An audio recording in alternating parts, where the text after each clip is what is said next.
Fertilization is the epic story of a single sperm facing incredible odds to unite with an egg and form a new human life. It is the story of all of us.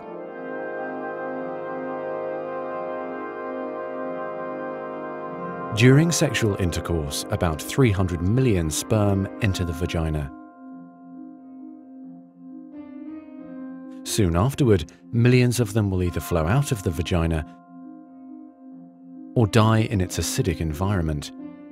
However, many survive because of the protective elements provided in the fluid surrounding them.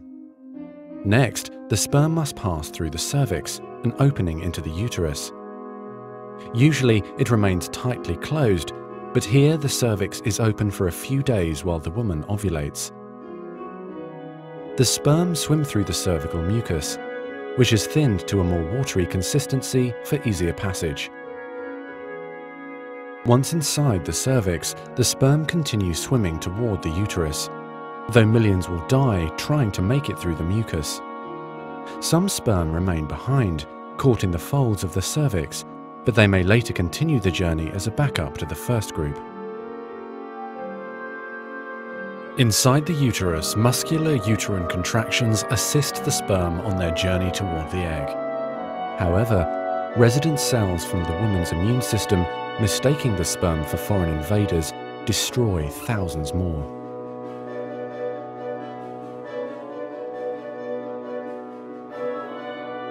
Next, half the sperm head for the empty fallopian tube, while the other half swim toward the tube containing the unfertilized egg. Now, only a few thousand remain. Inside the fallopian tube, tiny cilia push the egg toward the uterus. To continue, the sperm must surge against this motion to reach the egg. Some sperm get trapped in the cilia and die. During this part of the journey, chemicals in the reproductive tract cause the membranes covering the heads of the sperm to change. As a result, the sperm become hyperactive, swimming harder and faster toward their destination. At long last, the sperm reach the egg. Only a few dozen of the original 300 million sperm remain. The egg is covered with a layer of cells called the corona radiata. The sperm must push through this layer to reach the outer layer of the egg, the zona pellucida. When sperm reach the zona pellucida, they attach to specialized sperm receptors on the surface, which triggers their acrosomes to release digestive enzymes, enabling the sperm to burrow into the layer. Inside the zona pellucida is a narrow, fluid-filled space just outside the egg cell membrane. The first sperm to make contact will fertilize the egg. After a perilous journey and against incredible odds, a single sperm attaches to the egg cell membrane. Within a few minutes, their outer membranes fuse, and the egg pulls the sperm inside. This event causes changes in the egg membrane that prevent other sperm from attaching to it.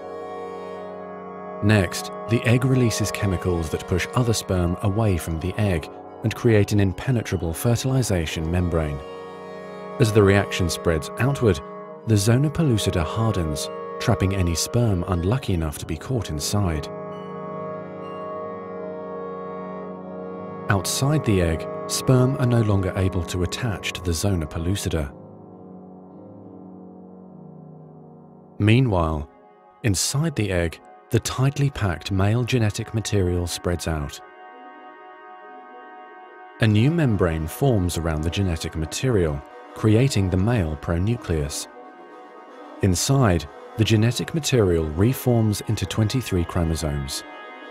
The female genetic material, awakened by the fusion of the sperm with the egg, finishes dividing, resulting in the female pronucleus, which also contains 23 chromosomes.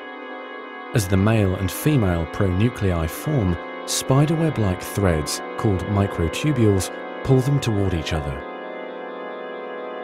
The two sets of chromosomes join together, completing the process of fertilization. At this moment, a unique genetic code arises, instantly determining gender, hair color, eye color, and hundreds of other characteristics. This new single cell, the zygote, is the beginning of a new human being. And now the cilia in the fallopian tube gently sweep the zygote toward the uterus, where he or she will implant in the rich uterine lining, growing and maturing for the next 9 months until ready for birth.